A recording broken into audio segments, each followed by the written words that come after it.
Talk Real Estate with Sharon McNamara, sponsored by Boston Connect Real Estate Services.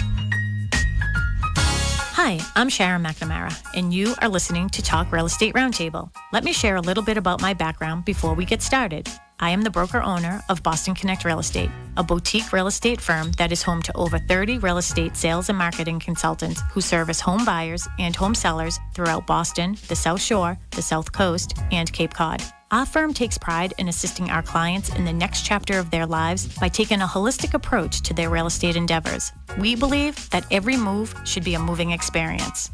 Every week, my real estate team member, Mary Baker, and I, along with the director of Boston Connect Real Estate, Melissa Wallace, provide you with our unique marketing approach to selling homes and share with you our expertise in navigating the home buying process. We like to mix it up sometimes, so not only will you hear our perspective on real estate topics, but you will hear the expert thoughts and opinions of some of our real estate agents at Boston Connect Real Estate and the preferred professionals that we trust. Be part of our roundtable. If you have any questions during the show, please call 781-837-4900. We'd love to talk real estate. Follow us on Facebook, Instagram, and wherever you listen to podcasts at Talk Real Estate Roundtable. If you would like a one-on-one consultation with me and my team or one of the dedicated agents at Boston Connect Real Estate to discuss your real estate needs, you can connect with us at bostonconnect.com or 781-826-8000. Now, sit back, relax, take good notes, and let's talk real estate. And good morning to all my South Shore neighbors. This is Sharon McNamara, and you are talking to you're talking to Sharon McNamara. You are listening to Talk Real Estate Roundtable here on WATD. We are coming in live from our studio here at Boston Connect Real Estate. Boston Connect Real Estate is the sponsor of our show, along with McNamara Broker Team, the Sharon and Mary Real Estate Team. I have my sidekick here with me this morning. I got to tell you, I love my Saturdays with my warm coffee. What are we going to do for the summer? We'll have to come up with something different. Well, I know. Sue's like, cold coffee? Cold coffee. Iced coffee. I don't know. I just had a conversation with somebody that I don't really ever drink iced coffee. I don't either. Mary always drinks iced coffee. And I'm like, no, it could be 140 degrees outside, and I'm still drinking hot coffee. I'm sweating, but I'll be there. Me too. I drink hot, but Taya only drink cold, so. Oh, my gosh. I forgot Iced that, like, coffee. Taya is just, like, so grown that she can have coffee now. Yeah. She gets her French vanilla swirl at Dunkin's. Oh, gosh. Oh, my gosh. Well, we do have a special guest tonight. Yes. You have been on the show before, haven't you? It's Yeah. morning. It is the morning. Yeah, it is the morning. Good morning. Sorry. Good morning, Melissa. We are off to a great start. Which is why we're drinking coffee. Yeah, we're drinking coffee. I haven't woken up yet. Yes, we do have a special guest today, this morning, and her name is Sue Bollinger. She's a full-time realtor here at Boston Connect Real Estate. Hello, Sue. Good morning. Good morning. Yes, we're happy to have you. Sue is one of the best, obviously, out there. Oh. Yeah, of course you are. Don't you you. think? Yeah. I mean, you have a lot of experience. And I met Sue, eons ago when we were working at the same firm. We were actually both at Success, and I remember we were just talking about Taya, and Taya was like in one of those little carriers. Yeah. And I remember you running around and getting it all done and all that. And then we opened up Boston Connect. You soon thereafter came here with us, and Within a year. yeah, within a year, which I'm super grateful for because, I don't know, it just was meant to be. And I think I have so much trust in you, and I know that you're always doing the right thing. And that's really important for us here at Boston Connect Real Estate. And soon thereafter, you were doing education for us here. Mm-hmm. So you were part of our empowerment team lead, which is team for us is training, education, advising, and mentoring. So you were a big part of that. Sue and I are sisters when it comes to technology. We love it. Yeah. Technology and memory. Yeah, I know. The memory we don't have. In technology we do. So you've done a lot of things. I know that you were recently appointed to the pro standards for Massachusetts Association of Realtors, so the state board, which is big time. Yes. Yeah, you're in the big leagues. I feel so important. Yeah, you're walking around and everyone's like, that's Sue Bollinger. That's Sue Bollinger. Yeah. Do the right thing because she's thing. on professional standards. So for those of you who don't know what professional standards is, because we are a realtor office and we are mostly the whole area, I would say here on the South Shore and Boston and everywhere, we're realtor offices. So that's National Association of Realtors. Then we have the local board, which we have South Shore Realtors. I'm part part of the Greater Boston Board and the Bristol Board, and I'm also part of the Massachusetts Board, right? So that's our state board. I am on the grievance committee for the state of Massachusetts, so I was just appointed to that. And Yay. yeah, so we're in Sharon McNamara. There's Sharon McNamara. Exactly. Oh no, do the right thing. I think that our office is pretty much known for, doing things the proper way when it comes to real estate, because it's serious, and we're going to be talking about that today. And some of the things that we're seeing on the grievance committee, we can't talk about the cases themselves, but some of sort of what we're seeing coming down and up the pipeline a little bit now, based on the past couple of years and how the market was. But so generally, just so people know, if you have a grievance, that with an agent, you as the general public can file a grievance at your local board. And if you just thought that they were doing something unethical, so we abide by the National Association of Realtors Code of Ethics, and it comes to my board first. We sort of decide, okay, with this one side that we can see, do we think that this is if everything that they're saying is true, do we consider this a violation of the Code of Ethics? If we do, we push it up, and that's where Sue comes in. Then to explain a little bit about what your board does, because your board's more intricate and more detailed. Right. So my board, it's 5 members, and there's a chair, and we get both sides of the story. So you get one side of the story, and then when it gets kicked up to my board, we listen to the case. There's like a plaintiff and a defendant, and sometimes they have an attorney with them. And, so for example, if there was an argument about whether or not somebody's owed commission. Yeah, so it can go between agent to agent, Agent too, to not agent. just general public. Yep. Each side will get to tell their story. Or if there's, a complaint from the public, we review the complaint, and then we allow the person to present their side of the story, and they can have sanctions against them for, bad behavior and such. Yep. Fines and whatnot. Which is great. I mean, I think that that's really important to know, when you are working with a realtor, make sure that they have the word realtor at the end of their name, because Absolutely. we do abide by that code of ethics, and they're serious. And I love the class that we took, other than our drive there and back. I mean, Sue and I are talking so much, we drove right past by the joint, right? We're like, where are we going? So that's so what we are doing. So I can see that we have some listeners too on and people watching over on Facebook. So hello to everybody. And Tracy Grady, who's a full-time realtor here at Boston Connect Real Estate. I saw that she is in here too. So good morning, Hello, Tracy. Hi, Tracy. Tracy was on last week. Yeah, Tracy and I were on last week. We got a lot of great feedback, though. A lot of people yeah. were listening because you and I were going to do the show. Yeah. I did say on the air that Mark had surgery and that Yep. he was doing well, but that you were home with him and sort of flying by the seat of our pants. And we were a hot mess, but not a hot mess. Like, we had such a great show without really having a topic. Like, we were just talking, and then we were like, oh yeah, and then remember this, and then this. So we were going back on shows that we had done together, and sort of taking bits and pieces off of that. But it was pretty funny. But everybody thought it was great. Yeah, that's awesome. And that's what we're here. We're just sitting here chatting at our roundtable. If you have any questions for us, to our WATD listeners, you can call us at 781-837-4900. We'll also put that number in the chat area, the comments area on Facebook. So you can find us on Boston Connect Real Estate if you're on Facebook. So make sure you go there, Boston Connect Real Estate, or all of the Connect pages as well. Send us your questions, anything to do with real estate, and we're happy to answer. Yeah. Tracy says, hello, ladies. We were so funny. Or so we thought. No, we were. Tracy, don't worry. I've gotten I'm some sure feedback. you were. Yeah. So long as you think that you were, that's all that matters.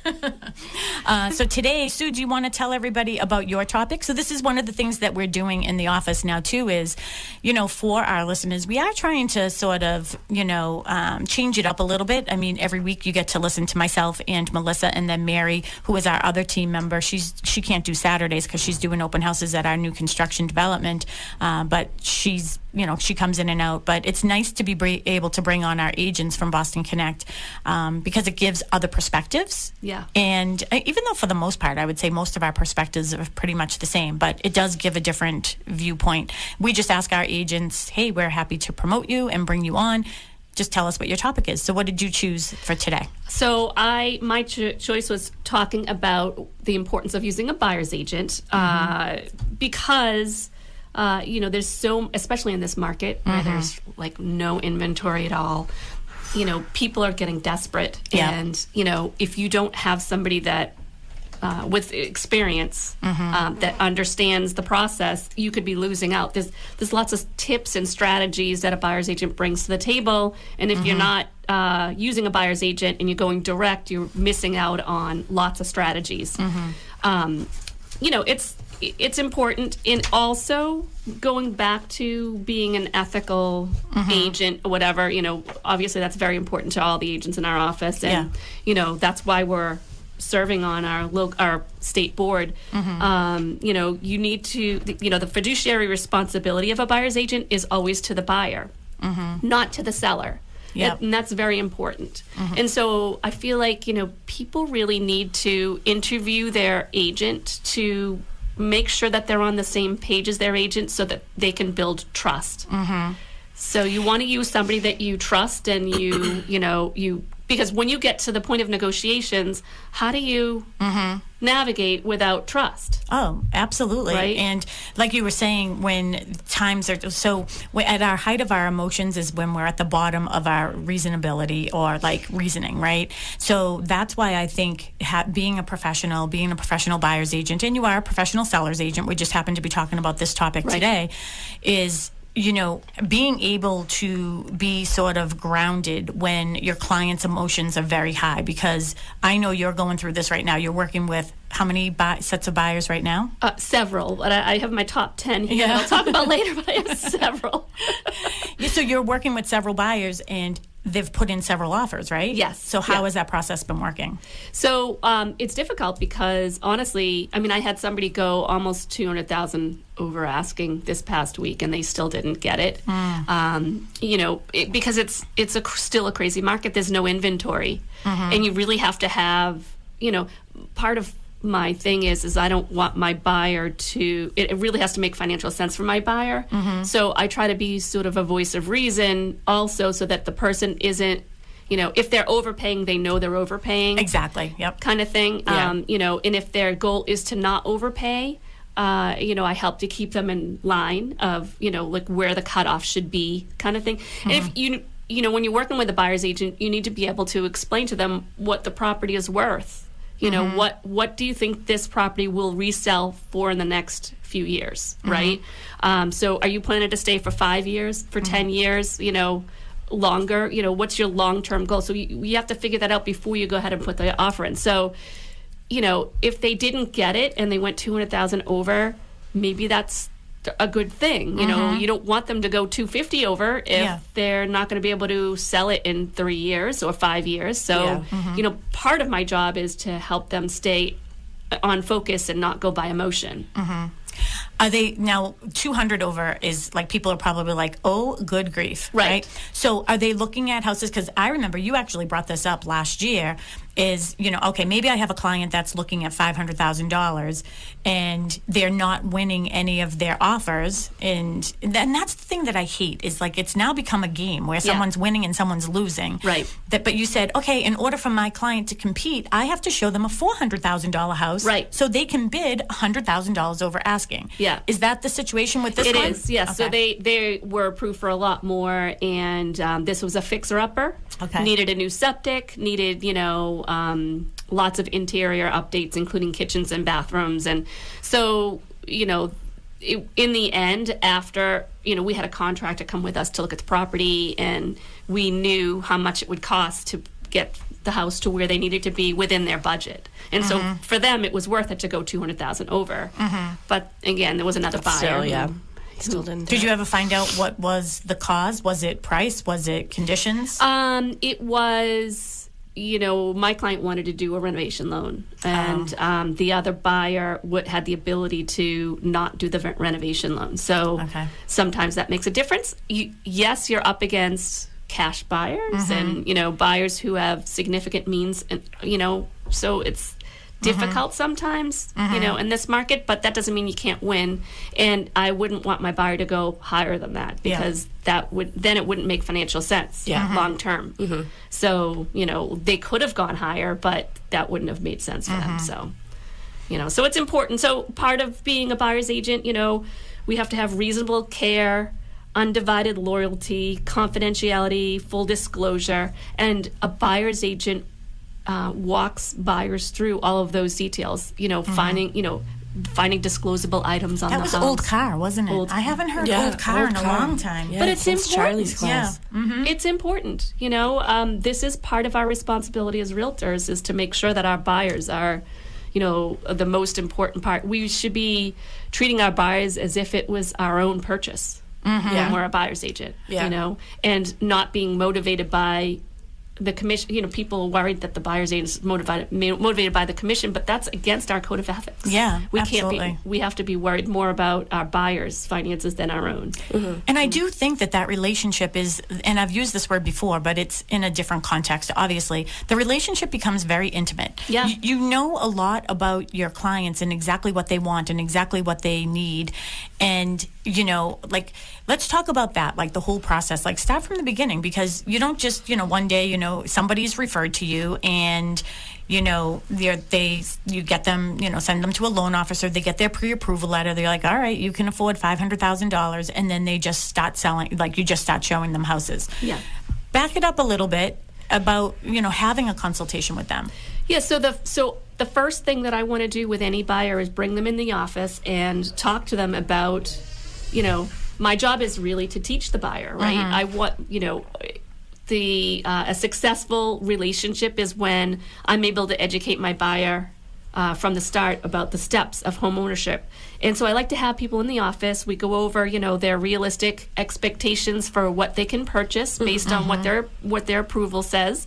And we also, want to go over all of the offer forms. What does the offer form mean? What are these forms that I'm going to be asking you to sign? When do I need deposit money? When do I need deposit money? What does do you know how to write a check? That's a big one, because some people don't. That's Melissa. true. Melissa gets that end of things. Oh my gosh, that's so true. That's when my manager hat comes on. Do you know how to write a check?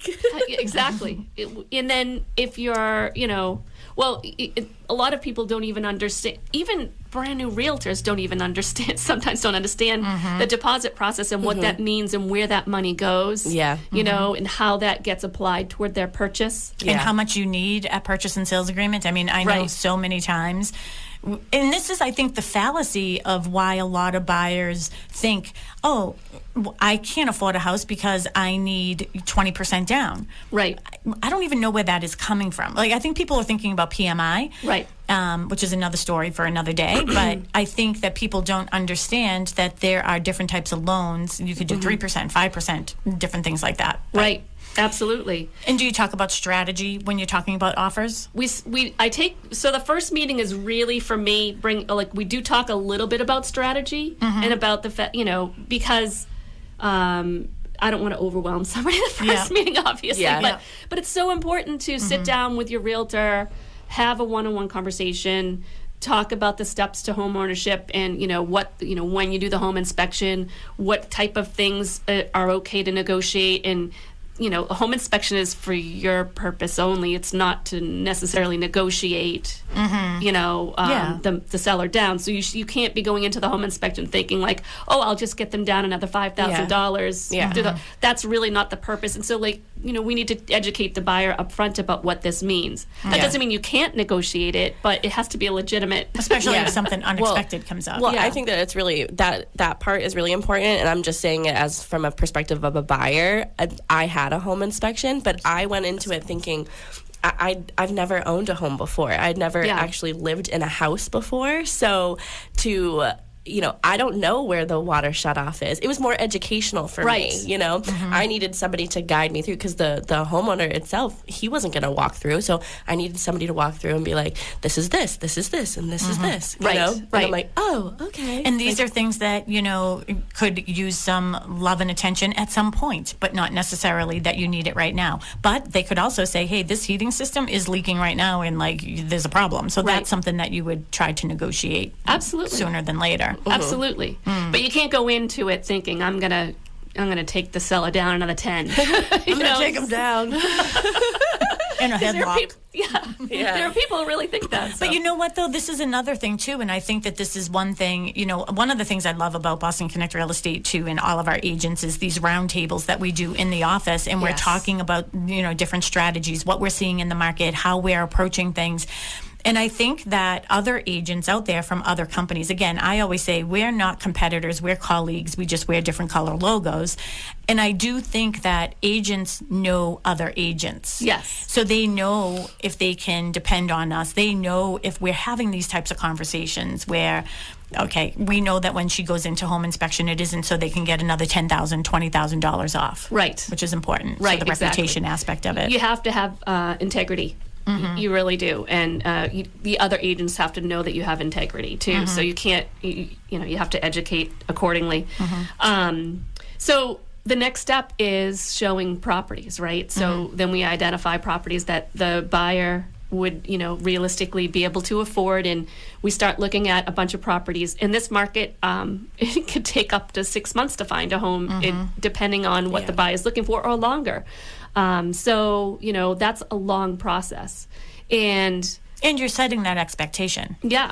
And to let people also know, backing up to the consultation, because I'm sure you talk about this and discuss this too. So you have that agency disclosure, on your first meeting that just basically says who you're working for. Yeah. So I mine shows that I'm the buyer's agent for that particular buyer, and I have them sign it and I sign it and give them a copy. I also give them a copy of the offer and a generic purchase and sale I'll go over with them just to show them the basics of the purchase and sale and what it means.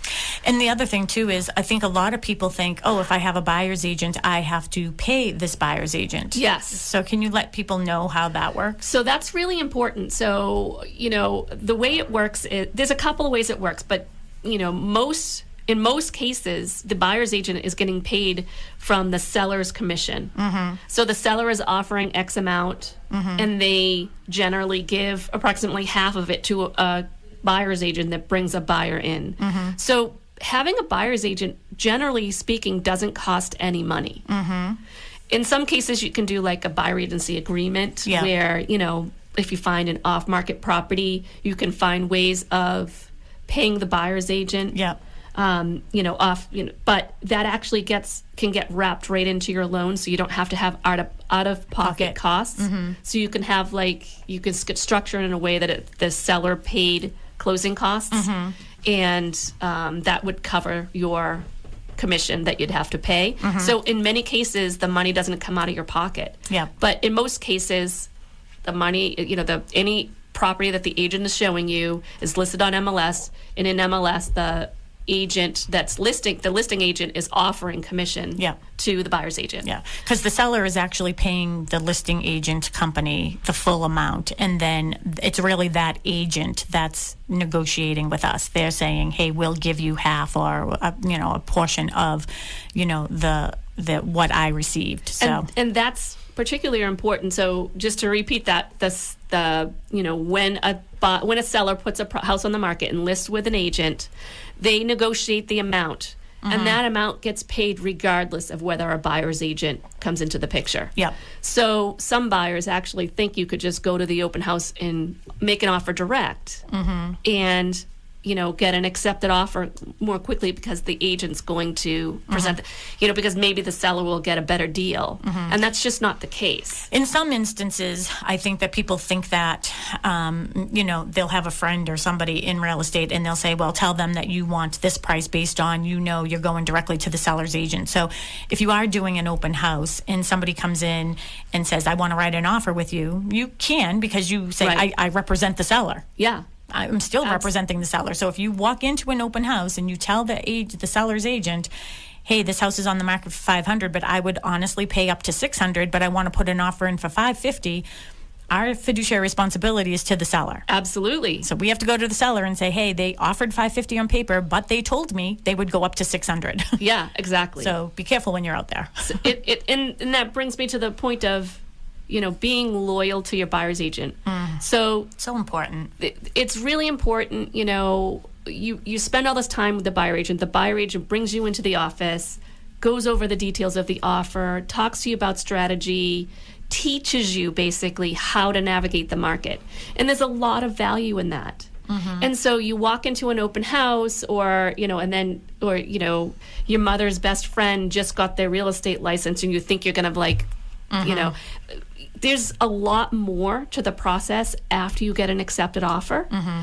And if you're walking away from your buyer's agent, you're walking away from a lot of value that first of all, they've already worked for you. They've already given you lots of free advice right up front. And don't get frustrated with your buyer's agent if your offers are not getting accepted. If you've aligned yourself to a professional full-time realtor like Sue Bollinger, and your offers aren't getting accepted. You just said one was $200,000 over, but you educated your client. This is where they felt they were comfortable. You didn't think it made sense for them to go any higher than that. But don't get frustrated when your offers, there's low inventory. Right. So you can't put the blame on your buyer's agent. Absolutely. You have to. In most cases. Yeah, in most cases. I've seen a few cases where you could. But that's why it's important to use a realtor. Because a realtor is held to the code of ethics that a real estate agent is not. So there's a difference. They still have to be obviously honest real estate agents, but at least with a realtor, that they're adhering to a code of ethics and they care about the fiduciary responsibility. One thing I always say too, and you hear me say it around the office too, is when the inventory is low, I just feel like desperate people do desperate things in desperate times. And, sometimes that does happen with real estate agents that are out there. I'm not saying anything bad about any one particular person, but that's why I think having somebody who is by your side to sort of navigate some of those things. I mean, I know myself. Last night I was I go on Clubhouse a lot, and last night I taught a class on domains because I have like 500 of them, and that's another story for another day too. But I was putting in an offer for some clients, and we had very limited time. I felt very rushed. I was talking to the clients, and I was like, listen, this is not normally how we'd like to proceed with things, but if you want this opportunity, I have to have it to them because they have to respond to this other one by like a certain time, 5 o'clock, I think it was. And then I get a text from the listing agent saying, I've already started the process, like showing my client, like not negotiating, but I already presented the other offer to my client. And I'm like, well, wait a second, like ours is coming. And he's like, all right, you have to hurry. So like we had to rush and get it in. But I, called him and I was like, you can't do that. You gave us this much time. He's literally in his Tesla right now, having his Tesla drive his car for him so he can sign this document. Oh my God. Oh my gosh. Maybe don't say that out loud. But that's what Teslas do. They drive for you. So, yeah. Yeah, I feel like we were seeing a lot of that, like during COVID times. It was like you would set an offer deadline, but it would be, our offer deadline is this, but we have the right to negotiate, like accept an offer beforehand. Well, then why are you doing? I don't like both. It's one or. Yeah, it's one or. I think you even had a conversation with an agent in another office at some point because I remember you calling them and being like, listen.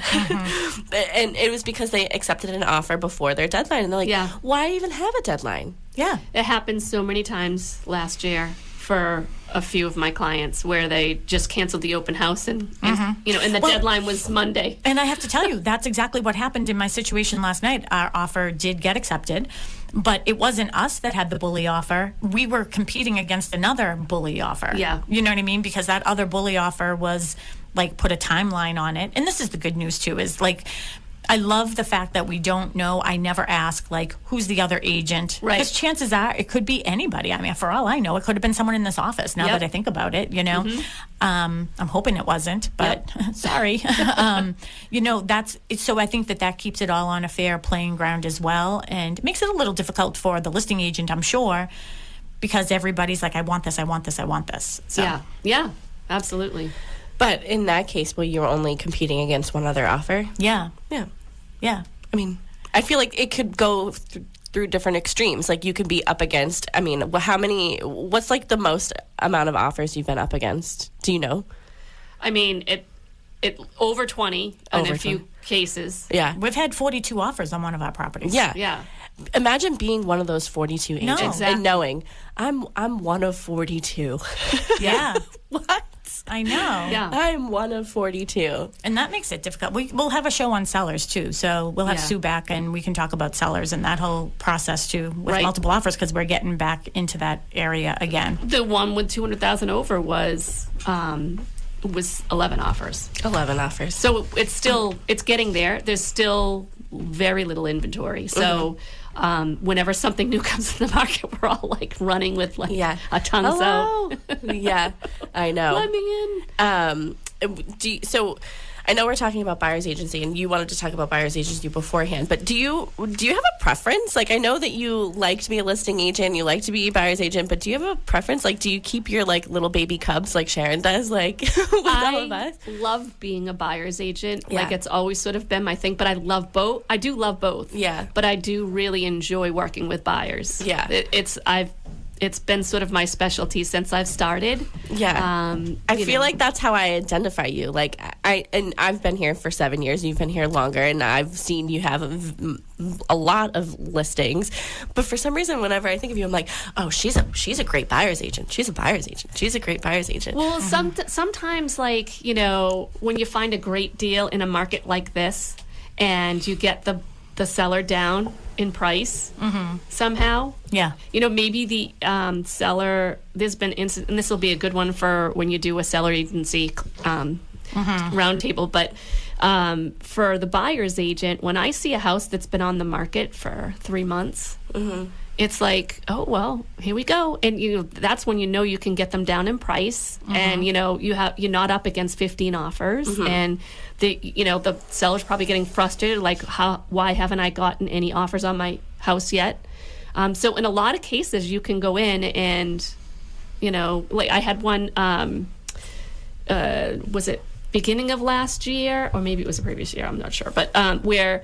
Oh, yeah, I know what it was. It was springtime, but there was still snow in the pictures. Oh. Right? Yeah. So, and the pictures were terrible. The person used their, I'm not going to say what town or anything because I don't want to identify, but the realtor had used an iPhone to take pictures. I was incredulous.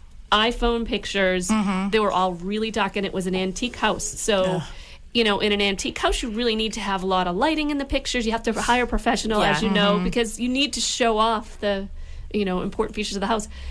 We ended up going into the house thinking like it was going to be a fixer-upper. It was absolutely beautiful. It had beautiful old wide pine flooring throughout the house, and it had tons of space. This was a first-time buyer who could only afford a certain amount, so we were expecting it to be a disaster. But the realtor just never took appropriate pictures and never marketed it, and it had been on the market for like 3 or 4 months, and the people had moved out and moved to another state. And so we went in. Now you know their motivation. Yeah. Right? So we went in there. We got a fantastic deal, way below asking. And those are the things, like you're like more excited about it than they are. I love when sellers don't do their job. Sellers agents don't do their job. Yeah. So it's really important to hire. Yeah. Maybe we'll talk about that next Saturday. Then we'll do a show on the importance on how to promote your house and stuff. Right. Yeah. It is important. If your agent's still taking cell phone pictures. That's an issue. Yeah, Sorry, absolutely. But really everybody knows here. I got one this week. I have like what I consider. It's a different version of the second word I'm going to say, but the holy crap folder. Yeah. And I have that on my desk, and agents in our office will send me things all the time. And one just came through Faith from our office. She just joined our office, and I was like, oh my gosh.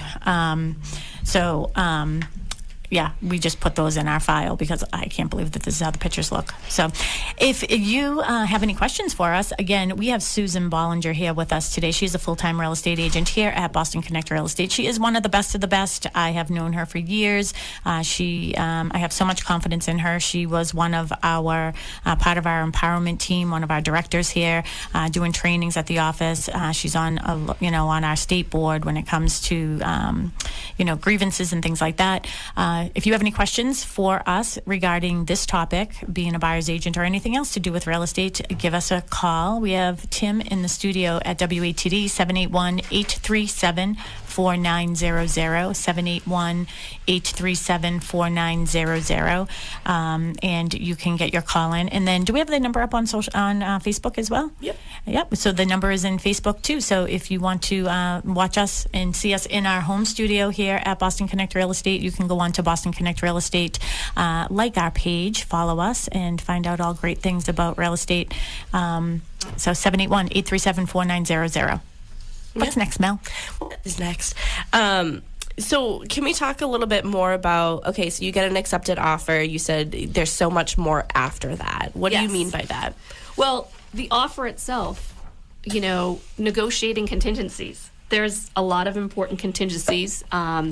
The loan commitment date, the home inspection.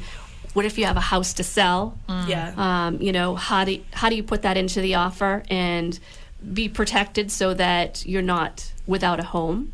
So you can sell your home and buy a home at the same time. You still can do it even in this market. So it's important to have a professional who can tell you how to do that. Sorry if I hit that. Also, when you're managing the transaction, the buyer's agent will walk you through the home inspection process, go to the home inspection with you, talk to you about what's negotiable, what's not, walk you through the purchase and sale signing.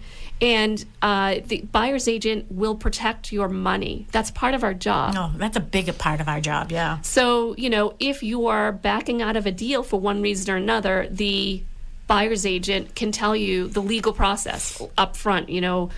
For example, you can't just put a house under agreement and then change your mind the next day and then back out.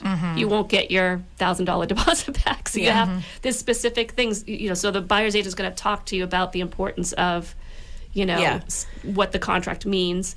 And then when you sign your purchase and sale agreement, you're signing, there's a loan loophole in there. It's called the mortgage commitment date. And it's really important that you stay on top of that mortgage commitment date and make sure that the appraisal is done and that the mortgage commitment actually has, everything in it saying, you want it to actually be empty. The only thing that should be left on it when you reach that mortgage commitment date is, verification of employment and maybe the insurance policy. There really shouldn't be an appraisal or any documents outstanding or anything like that. If there is, that's the buyer's agent's job to ask for an extension or to get you out of the deal so that you can get your money back. Yeah. So the buyer's agent will stay on top of dates. It's very important. So it's got to protect your money. Again, fiduciary responsibility is very important to a buyer's agent. There have been many a times as a listing agent that I don't remind the buyer's agent when the commitment letter is due. They pass that date. All right, well, I now potentially can keep your client's money. If you cannot go forward, my client, the seller, can potentially keep your client's deposit money. Yeah, absolutely. So it really, really is important. And, that's why the importance of training. And I think that why our office is sort of known for doing so much training and those roundtables are so helpful is because those are things that we always keep in mind. Yeah. So I had a client once who, she was buying a condo. This was not through me. This was a previous realtor, obviously. But she was buying a condo. So she put her offer in. She put down $1,000. And then she did some research about how much the condo fees were and some special assessments. But the language was not put into the offer subject to, review of, all of this stuff. Because that's important. You have to put that in the offer. If it's subject to review of condo docs, you need to put that in the offer. So her agent didn't do any of that, and then she found out that the payment was going to be higher than she expected, and wasn't disclosed correctly, whatever it might be. But they kept her deposit because she backed out before the home inspection, and they kept her deposit. She was like, "Why am I going to do a home inspection?" She lost the money and never got it back. So it's really, really important that you're working with somebody who can navigate that for you. Yeah. And it's not just, I mean, we have agents here even that haven't been in the business as long as you guys, but it's important that we provide them with the education that you guys had, or you guys are educating our agents, so we're all sort of on the same page, we're all working together. So even if you do know somebody who just got their license, if they're working at an agency that has great training, like I think we do, you know, it doesn't matter how long they've been in the business, because they might be mentored by somebody who has been in the business as long as you guys. So I wouldn't get discouraged from, you know, working with somebody who is new in the business. I would just maybe come up with certain questions to ask them. Absolutely. To sort of see how they're navigating their new career here. And I can say, like, even in our office, we have these roundtable discussions with all of the, it's all experienced agents and new agents, and we talk about our experiences, what mistakes we've made, how to correct them, and you know, so even the new agents in our office who've not even made a sale yet already have the benefit of the knowledge of the office, just starting out. So and even, you know, we've had several seasoned agents join us from other companies and firms locally to our office that, you know, they're seasoned, you know, they've been selling for a while.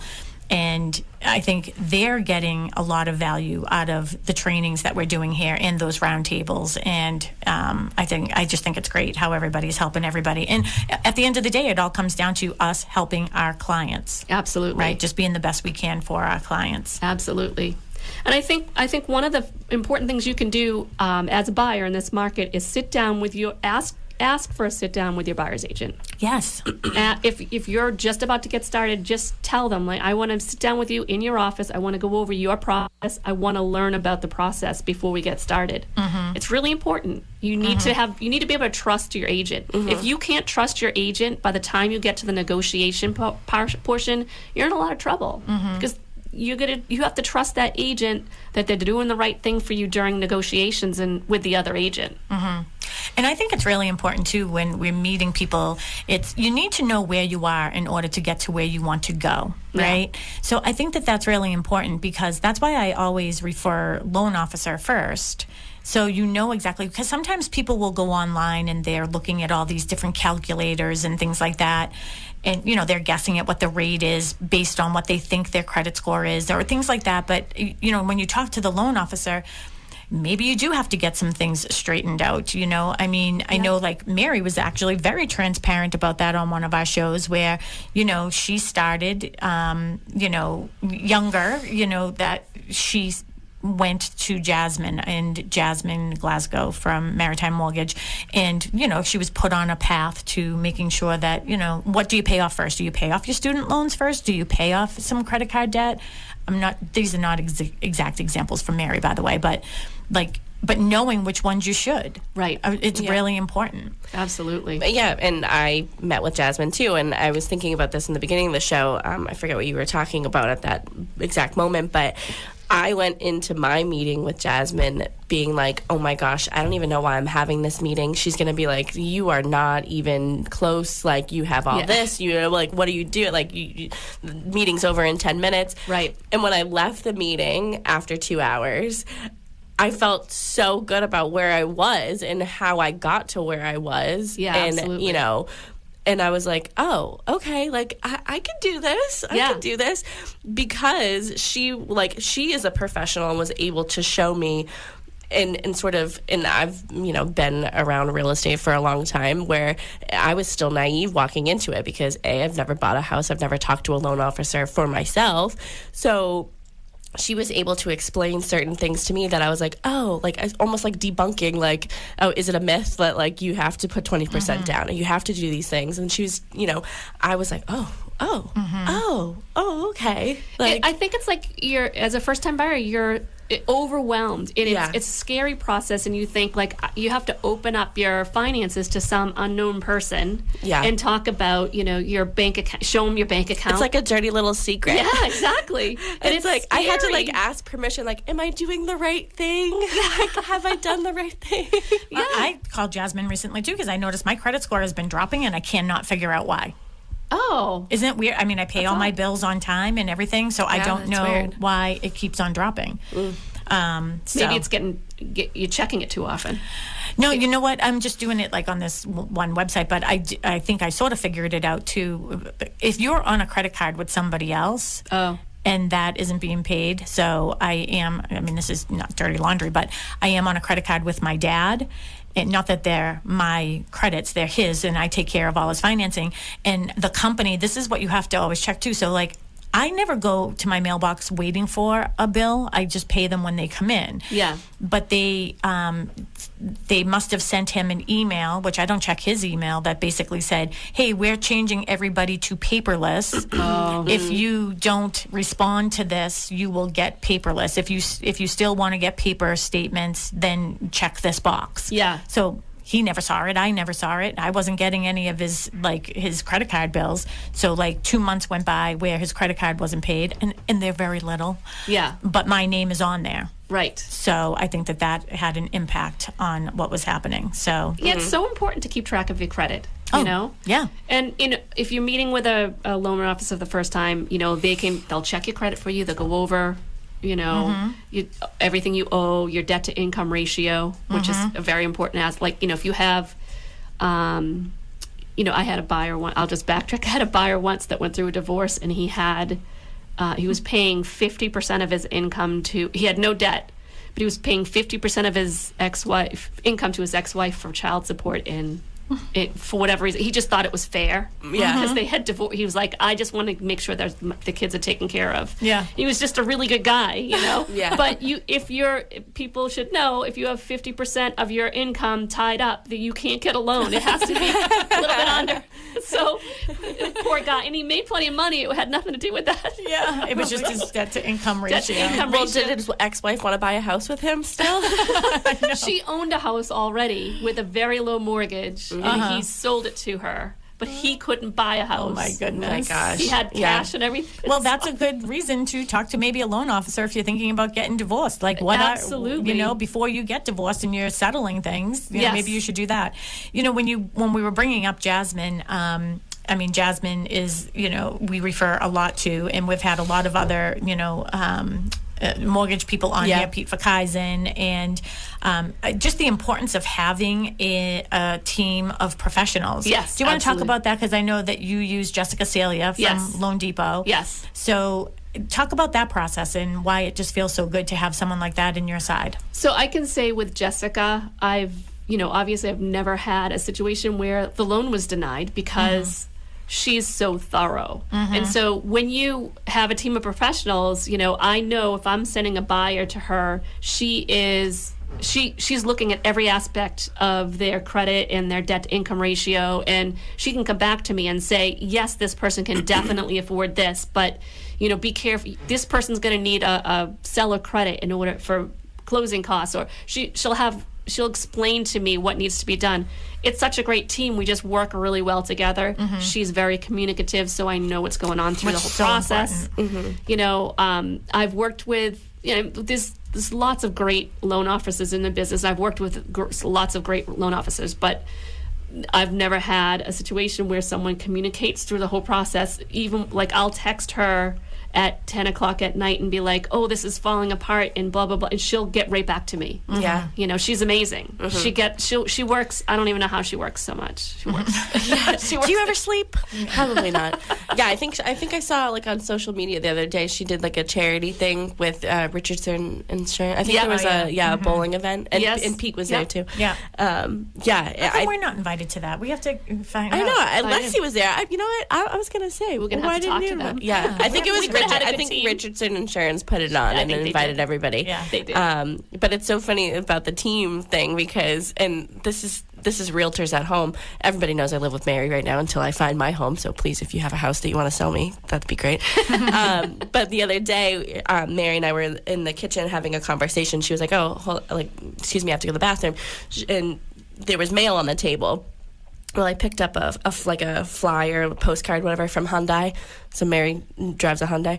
And I'm looking at the new models, whatever, just something to, pass the time. She comes back and she's like, are you thinking about buying another car? I go, Jasmine would kill me. It wasn't, I can't afford a new car. I don't need a new car. Jasmine would kill me. Yeah. But that's important to know. Like, if you are looking to buy, again, if you are thinking about getting divorced and buying a house, talk to a loan officer. But also, when you're in the purchasing process, don't go out and buy a new car. Or new furniture. People, like, I've gotten, close to the commitment date, and they're like, well, we're looking at couches this weekend. I'm like, are you kidding me? Don't finance it. And then they open up a new credit card because it's 0% financing. Right. Yeah. Or there was a time when you could get furniture, I think it was Jordan's, and then like you would get a free 60-inch TV. Yeah. Oh my gosh. If you opened up the credit card with them, so you definitely don't want to do things like that. I get that question at TJ Maxx when I go sometimes, and I'll get like something, and they're like, "Oh, would you like to open up a TJX rewards card?" And I'm always like, "Sorry, I'm buying a house. I can't. I'm buying a house," and it's like a 15-year-old kid, and they're like, "I don't know what that means." Yeah. Like, what's the point? I'm asking you about a credit card. So we only have 5 minutes left, which I can't believe, because we could have went on and on and on about this. But obviously having a team of professionals is very important. And we also have, our attorneys and, preferred people that we use for home inspections and things like that. So sitting down with your, buyer's agent is very, very important. And having that first meeting and that first consultation. Look, we just did this in 1 hour and didn't get everything out that we wanted to. But we do want to have that opportunity to talk about, do we have in search ofs, like you have some clients? So Sue, why don't you? Sue, you can I'll start with my list. Yep. So we have to. I'll just go through a few. That's your list? This is my list. Oh my gosh. I literally, if Facebook can see this, I literally put this on my Facebook feed. You made a graphic for it. I made a graphic for it because and this is just my top 10. One of them found something, so that's good. Yeah. But I'm looking for a colonial style home, old or new style, like, under 1.1. In like Duxbury, Marshfield, Hanover, Norwell, Situate, even Pembroke. You have to speed up because we have 4 minutes. Okay. So let's get them out. I need an in-law, a ranch style in-law setup for under 800,000. I need a large 4-bedroom or 5-bedroom home that's under 550. So it can need work. It doesn't matter. A riverfront with dock potential, it would be ideal, under $2 million. I'm looking for a house in the Hobmuck School District for a client in Pembroke. And then, around 400,000 in Pembroke or surrounding towns could need work. But Melissa's looking for that too, so I won't. But they needed a garage. No, but he's a single guy, so maybe we can hook up and do the 800. Right. Our budget can be 800. That's right. I'm looking for something near the water. A water view house in the Marshfield area would be ideal, but Plymouth would be great. Under 850. So looking for. I found that one. I need a small mobile home under like around 150 in Plymouth, Kingston, Halifax, surrounding towns, with the fee not too high, so that you could actually live in. You can't need too much work, but around 150, or a condo, a small condo, 2-bedroom, or a single. And I'm also looking for like an income producing property for a client under $1 million. Awesome. So all of those, Sue, do you have these on your Facebook page as well? I do, and I'm going to repost it, but it's on my Facebook page. Okay, and tell everybody what your Facebook page is so they can get there. It's Homes by Susan is the handle. So it's facebook.com/Homes by Susan. Homes by Susan. Okay, perfect. Homes by Susan. So go to facebook.com/Homes by Susan, and you'll be able to see this. So if you have any of those style homes that she just mentioned, you can go to her directly, send her a message. What is your phone number? 508-317-5729. Repeat that one more time in case someone didn't have a pen in their hand. 508-317-5729. Perfect. And your email is what, S. Bollinger? Yes. S. Bollinger at bostonconnect.com. Or you can also go to bostonconnect.com and just go to our agents and you'll be able to find her. So if any of those homes that she just said, if you're thinking about selling your home, we can save a step in a process for you. Sue has these buyers who are already pre-approved, waiting to find a home. Just give her a call directly, and she will be able to work some magic. So Thank you again, Susan Bollinger. Sue Bollinger. Thank you. Yes, So full-time glad to be realtor here at Boston Connect Real Estate. And you can listen to the show again if you want, or you can find all of our past shows on your podcast app, Talk Real Estate Roundtable, or you can go to talkrealestateroundtable.com. Of course, you can find everything on bostonconnect.com, Boston Connect Real Estate on all the social media. And Sue, thank you so much for being here. Thank you for having me. All right. We'll be back on Tuesday. We'll be back Tuesday. Have a great day everybody. Bye, Tim. Bye. Bye-bye.